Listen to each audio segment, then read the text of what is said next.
नमस्कार प्यारे बच्चों, आप सभी का टैगोर स्कूल के इस ऑनलाइन प्लेटफॉर्म पर स्वागत है। आज हम पढ़ने जा रहे हैं मॉडल पेपर नंबर 8 में कुछ क्वेश्चन जो 17 तक थे वो कर लिए थे लास्ट लेक्चर में। अब हम पढ़ेंगे क्वेश्चन नंबर 18 और इसमें कोऑर्डिनेट ज्योमेट्री से ये क्वेश्चन है और इसमें आप लोगों को बिंदु दे रखे हैं और ये बोला गया है कि वो 3 बिंदु त्रिभुज के शीर्ष है। तो एक त्रिभुज बना लेते हैं। आगे देखिए, आगे पढ़ता हूँ। इसमें लिखा हुआ है त्रिभुज की भुजाओं के जो मध्य बिंदु है उनको मिलाने से एक त्रिभुज और बनेगा। तो पहले एक त्रिभुज जो दे रखा है वो बना लेते हैं। इसमें यहाँ मैंने ए लिखा, फिर बी और सी, 3 बिंदु हमें दिए हुए हैं। 3 बिंदु दिए हुए हैं। ये एग्जाम में आया हुआ है और आ भी सकता है। 0,-1, 2,1 और 0,3 3 बिंदु है। मैं फिर बता देता हूँ, मैथ्स के क्वेश्चन में आपको डायरेक्शन दी हुई आती है कि आपको जाना किस तरफ है। इसमें ये बोल रहा है कि प्रत्येक भुजा का मध्य बिंदु बनाओ। प्रत्येक भुजा का मध्य बिंदु, तो BC का मध्य बिंदु यहाँ होगा, रफ है ये, और यहाँ पर ये होगा AC का मध्य बिंदु और यहाँ होगा AB का मध्य बिंदु। इन 3 बिंदुओं को मिलाने से एक त्रिभुज और बनेगा और उस त्रिभुज का क्षेत्रफल निकालना है। तो जो अभी त्रिभुज मैंने बनाया है, इस त्रिभुज का अगर मैं नाम लिखूं तो वो होगा D, E और F। ये इसके निर्देशांक हो गए। आप लोगों को अच्छी तरह से पता है कि एक त्रिभुज का क्षेत्रफल निकालने के लिए उस त्रिभुज के तीनों शीर्षों के निर्देशांक हमारे पास होने चाहिए। तो अगर मैं सबसे पहले D बिंदु निकालूंगा तो D बिंदु के लिए आपको ये पता है, ये क्वेश्चन में दे रखा है कि D मध्य बिंदु है BC का। अब ये मध्य बिंदु है तो यहाँ से x कोऑर्डिनेट निकालेंगे तो यहाँ x और x को जोड़ेंगे तो 2 और 0 को जोड़ेंगे, फिर 2 का भाग कितना आएगा 1।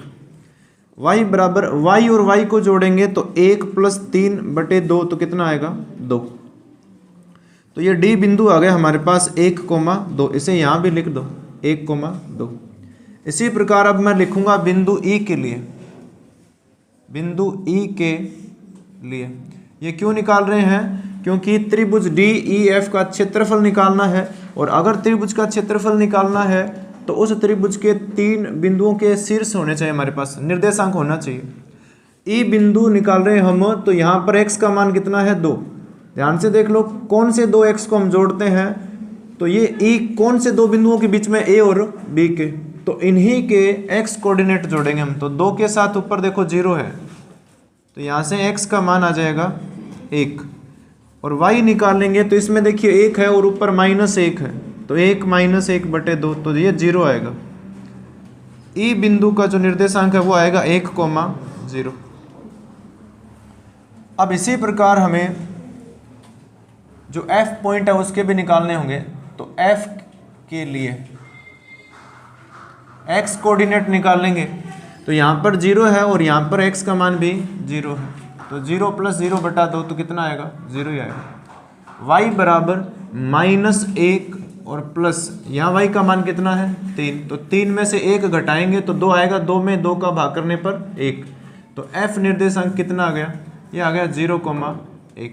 ठीक है, 3 बिंदु आ गए। तो ये मैं लिख देता हूँ, E का निर्देशांक है 1,0 और F की निर्देशांक है 0,1। अब इसमें बोला ये गया है कि त्रिभुज का क्षेत्रफल ज्ञात कीजिए। इस क्षेत्रफल का दिए हुए त्रिभुज के क्षेत्रफल के साथ अनुपात निकालिए। इसका मतलब ये हुआ कि आपको पहले तो इस त्रिभुज का क्षेत्रफल निकालना होगा। पहले इसका क्षेत्रफल निकालेंगे फिर पूरे का निकालेंगे और इन दोनों का अनुपात भी लिखना है।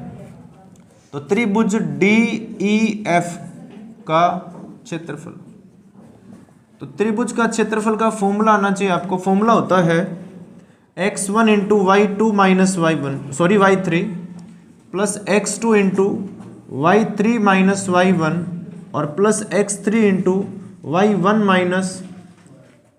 y2। अब यह ध्यान से देख लो, इन 3 बिंदुओं में D, E और F, इन तीनों में से किसी एक को अगर हम पहला बिंदु मान लेते हैं तो फिर पहला बिंदु दूसरे किसी और को नहीं मान सकते हम दूसरे बिंदु को। तो यहाँ हम D को पहला बिंदु मान लेते हैं। तो D में x का मान कितना है 1 है। D में x का मान कितना यहाँ पर 1 है।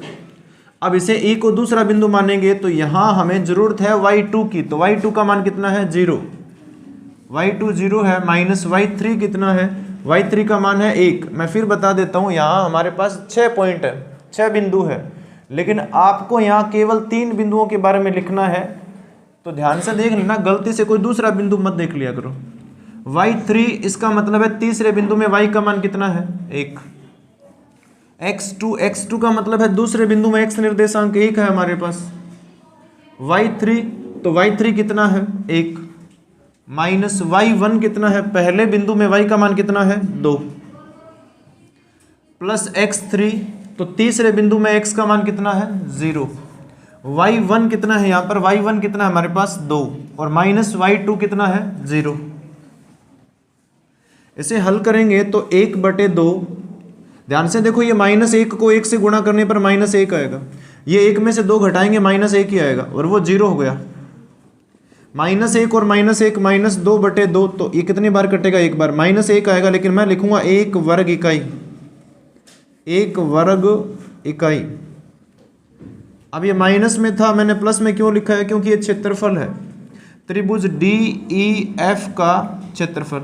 तो ये एक आंसर तो आ गया है, लेकिन हमें जो पूरा त्रिभुज है उसका क्षेत्रफल भी निकालना है, और फिर इस छोटे त्रिभुज का और पूरे त्रिभुज के क्षेत्रफल का अनुपात भी लिखना है।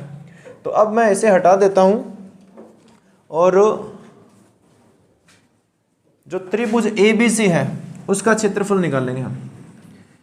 तो फॉर्मूला तो हमारे पास लिखा हुआ है, केवल आपको उसमें मान रखना है। ध्यान से देखना, यहाँ मैं लिख देता हूँ 1/2, और चलो यहाँ लिखते हैं त्रिभुज ABC का क्षेत्रफल, ABC का क्षेत्रफल। और इसमें फॉर्मूला ये यूज करना आपको, x1, इसमें हम इस बार पहला बिंदु A को मानेंगे, तो x1 का मान कितना है 0, y2 का मान 1 है, माइनस y3 का मान 3 है, x2 का मान 2 है, फिर देखो उसमें y3 है, y3 का मान कितना है 3, माइनस y1 है, y1 का मान कितना है -1, तो माइनस माइनस हो गया +1, x3 का मान कितना है हमारे पास 0 है, और y1 कितना है इसमें, y1 -1 है, आगे माइनस है, y2 का मान 1 है। तो ध्यान से देखो 1/2 ये आएगा 0, क्योंकि बाहर 0 है, इसमें यहाँ भी 0 है, ये 4 का 2 गुना कितना हो गया 8, 2 से ये कटेगा 4 बार, तो यहाँ आंसर आएगा 4 वर्ग इकाई। अब आपसे ये पूछा है, लास्ट में इसने ये पूछा है कि त्रिभुज DEF का क्षेत्रफल, अनुपात का मतलब भाग होता है, त्रिभुज ABC का क्षेत्रफल। समझ लेना एक बात, जिस त्रिभुज का नाम पहले आता है वो हमेशा ऊपर अंश में लिखा जाता है, और जो बाद में नाम आया है वो हमेशा नीचे। मुझे बताओ DEF का कितना है 1, और इसका कितना है 4, तो हमारे पास आंसर आएगा 1:4। ठीक है, ये था पूरा क्वेश्चन। तो डिफिकल्ट नहीं है, थोड़ा सा लेंदी है।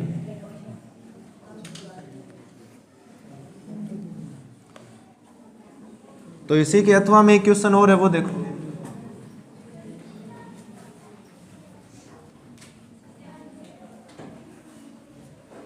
इसके अथवा में भी एक क्वेश्चन दिया हुआ है, लिखा हुआ है k का मान ज्ञात कीजिए यदि a 2,3, b 4,k और c एक पॉइंट और है, ये दे रखा है 6,-3, और ये लिखा हुआ है, ये इसमें लिखा हुआ है कि 3 बिंदु संरेख है, तो k का मान निकालिए। प्रश्नानुसार आप लोगों को ये पता होना चाहिए, अगर 3 बिंदु संरेख होते हैं, यदि 3 बिंदु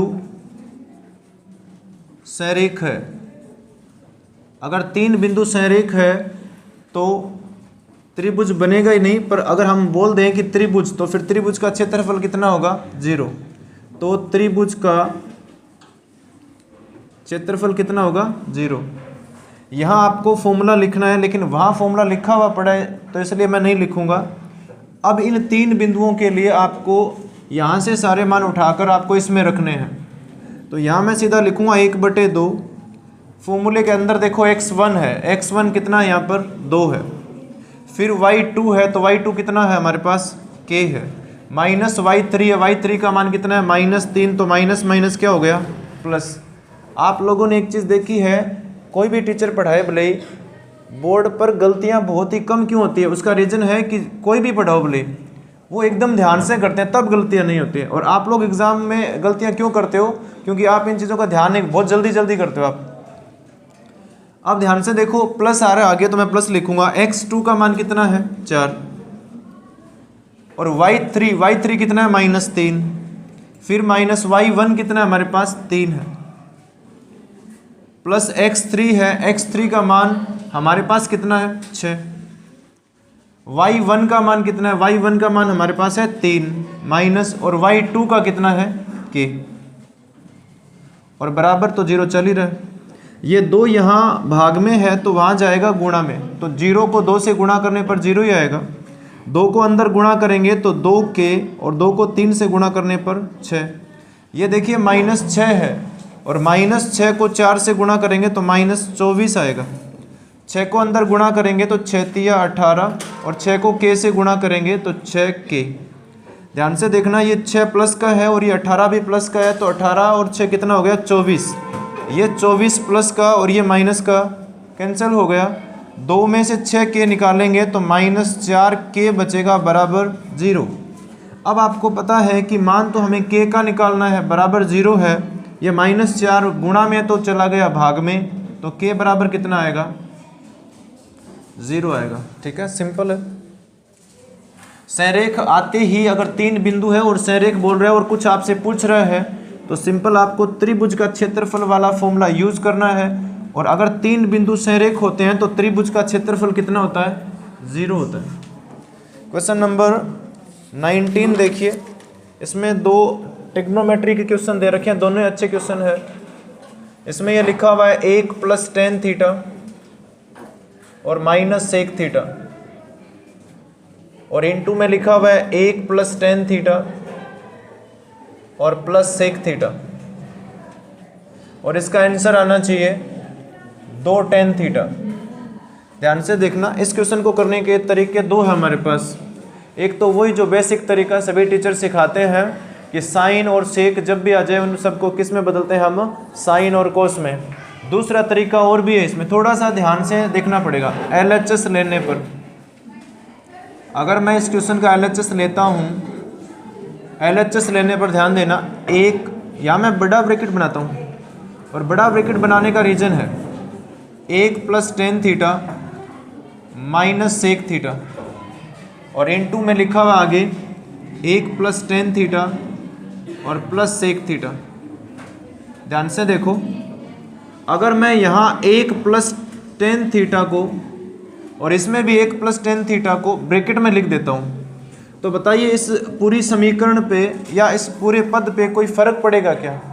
ब्रैकेट लगाने से कोई फ़र्क नहीं पड़ता है, हाँ, चिन्ह नहीं बदलने चाहिए। 1 + tan थीटा पहले था, अभी भी वो 1 + tan थीटा है, और वही सेम यहाँ पर है। अब आपको इस ब्रैकेट को a मानना है। इस ब्रैकेट को a मानोगे तो इस ब्रैकेट को भी क्या मानना पड़ेगा a, और अगर इसे मैं b मानूंगा तो ये ब्रैकेट क्या होगा, सॉरी सेक को अगर मैंने b माना है तो इस सेक को भी b मानना पड़ेगा। यहाँ प्लस है और यहाँ माइनस है, बीच में गुणा है, तो ये फॉर्मूला क्या होता है a² - b²। अब आप लोगों को a का स्क्वायर करना है, तो a का मान कितना है 1 + tan² है, 1 + tan थीटा है, a का स्क्वायर करेंगे तो ये स्क्वायर हो गया, माइनस b का मान कितना है सेक, तो sec² थीटा। अब यहाँ आपको इस 1 को a मानना है और tan को मानना पड़ेगा b, तो a + b का होल स्क्वायर, और ये फॉर्मूला होता है a² + 2ab और +b²।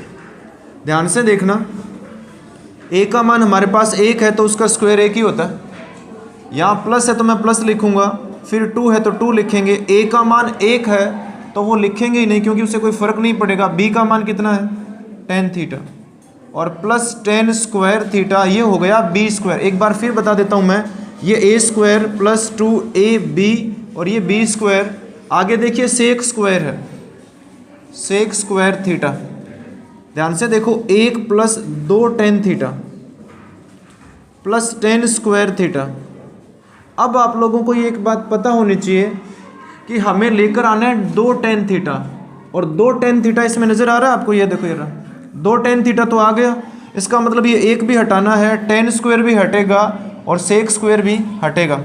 एक काम करो, यहाँ से जो एक है ना, मैंने इसको यहाँ से हटा दिया और इस टेन स्क्वायर के साथ लिख दिया मैंने। समझ आना चाहिए आपको, ये जो एक है उसको मैंने टेन स्क्वायर के साथ लिख दिया। अब एक प्लस जो टेन स्क्वायर है, एक प्लस टेन स्क्वायर को मैं क्या लिखूंगा, ध्यान से देखो, 2 टेन थीटा, ये लिखा है मैंने 2 टेन थीटा, और एक प्लस टेन स्क्वायर आप लोगों को पता होना चाहिए क्या होता है। एक plus tan square sec square होता है, और आगे तो सेक स्क्वायर चल ही रहा है। ध्यान से देख लो, मैं यहाँ लिख देता हूँ सर्वसमी का, sec square theta minus tan square theta बराबर क्या होता है 1। अब टेन स्क्वायर वहाँ जाएगा तो सेक स्क्वायर थीटा बराबर 1 प्लस टेन स्क्वायर नहीं बचेगा क्या। अब 1 प्लस टेन स्क्वायर की जगह मैंने क्या लिख दिया, 1 प्लस टेन स्क्वायर की जगह मैंने क्या लिख दिया, सेक स्क्वायर, और सेक स्क्वायर प्लस माइनस क्या तो कट गया, जो बच गया वो आंसर है। यही आर अच्छे से देख लो, ठीक है। तो नेक्स्ट क्वेश्चन देखिए, इसी के अथवा में लिखा हुआ है,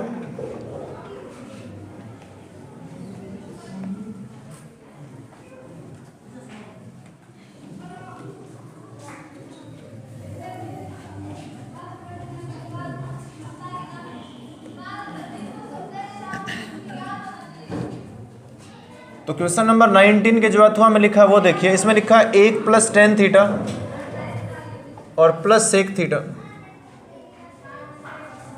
और जो इसके गुणा में लिखा हुआ है वो है 1 प्लस कोट थीटा और माइनस कोसेक थीटा। तो इसमें ध्यान से देखो, देखने में तो ये भी उसी प्रकार से लग रहा है, लेकिन फर्क है, यहाँ 1 प्लस टेन है और इसमें 1 प्लस कोट है, तो सेम नहीं है। दूसरी बात, यहाँ सेक है वहाँ कोसेक है, तो बिल्कुल ही सेम नहीं है ये, तो ये उस तरीके से तो नहीं कर सकते। फिर एक ही तरीका बचता है, और वो तरीका है कि टेन को मैं लिखूंगा साइन बटा कोस, साइन थीटा बटा कोस थीटा, प्लस सेक को लिखूंगा मैं 1 बटा कोस थीटा। यहाँ 1 को सेम लिखा मैंने, कोट को लिख सकते हैं कोस थीटा बटा साइन थीटा, सॉरी यहाँ माइनस है, और कोसेक की जगह मैं लिखूंगा 1 बटा साइन थीटा। ध्यान से देखना, यहाँ 1 के बटा में 1 मान सकते हैं और यहाँ भी लिख सकते हैं। अब मुझे बताओ, 1 कोस और कोस का एलसीएम कितना आएगा, कोस ही आएगा। 1 का भाग कोस में कितनी बार जाएगा, कोस बार जाएगा, और इस कोस को 1 से गुणा करेंगे तो ऊपर क्या आएगा, कोस थीटा। यहाँ देखिए कोस और कोस सेम है, और इन दोनों का भाग इसमें करेंगे तो 1 1 बार जाएगा, और 1 को ऊपर गुणा करने पे कोई फर्क नहीं पड़ेगा, तो जो ऊपर लिखा है वो सेम आएगा, साइन थीटा प्लस 1। इसी प्रकार यहाँ एलसीएम कितना आएगा, साइन थीटा, 1 का भाग करेंगे वही आएगा, और साइन को ऊपर 1 से गुणा करने पर कितना आएगा, साइन थीटा, प्लस दोनों साइन है, भाग करने पर कोई फर्क नहीं पड़ने वाला, तो 1 को ऊपर कोस और 1 से गुणा करेंगे तो वही आएगा, कोस थीटा और माइनस 1।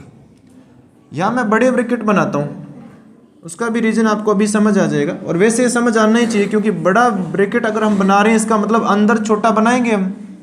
ध्यान से देखो, इनमें कोई सेम लग रहा है क्या आपको, तो यहाँ देखो कोस प्लस साइन है, तो ये भी तो कोस प्लस साइन है, तो यहाँ मैंने एक ब्रैकेट बनाया देखो, और यहाँ भी ये बना दिया। तो ध्यान से देखना, ये ब्रैकेट और ये ब्रैकेट सेम है, क्योंकि इसमें साइन प्लस कोस है और इसमें भी साइन प्लस कोस है। ब्रैकेट को मैं ए मान लेता हूँ और 1 को हम बी मानेंगे। यहाँ ब्रैकेट को मैंने ए माना है, इस 1 को क्या मानेंगे, बी, तो ए प्लस बी इंटू ए माइनस बी क्या आएगा, ए स्क्वायर माइनस बी स्क्वायर। भाग में देखो, भाग में दोनों गुणा में ही तो है, तो sine theta into cos theta ही आएगा। अगर ऊपर मैं फॉर्मूले में वैल्यू पुट करता हूँ तो ए स्क्वायर लिखा हुआ है फॉर्मूले में, ए का मान कितना है, cos theta plus sine theta है। अब ए पर स्क्वायर है तो यहाँ भी स्क्वायर आएगा, माइनस बी स्क्वायर है तो 1 का स्क्वायर। अब यहाँ लिखता हूँ मैं हल करके, यहाँ आपको कोस थीटा को ए मानना है और साइन थीटा को बी मानना पड़ेगा।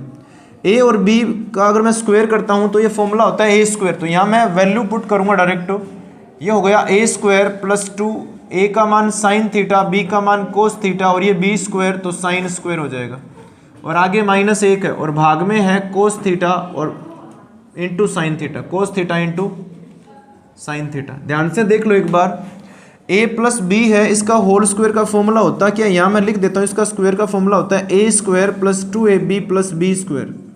तो वही तो लिखा है मैंने, a स्क्वायर प्लस 2ab और प्लस बी स्क्वायर, और ये -1 जो लिखा हुआ है वो तो इसमें आगे है ही, देखो ये रहा -1, और भाग में है sign theta into cos theta.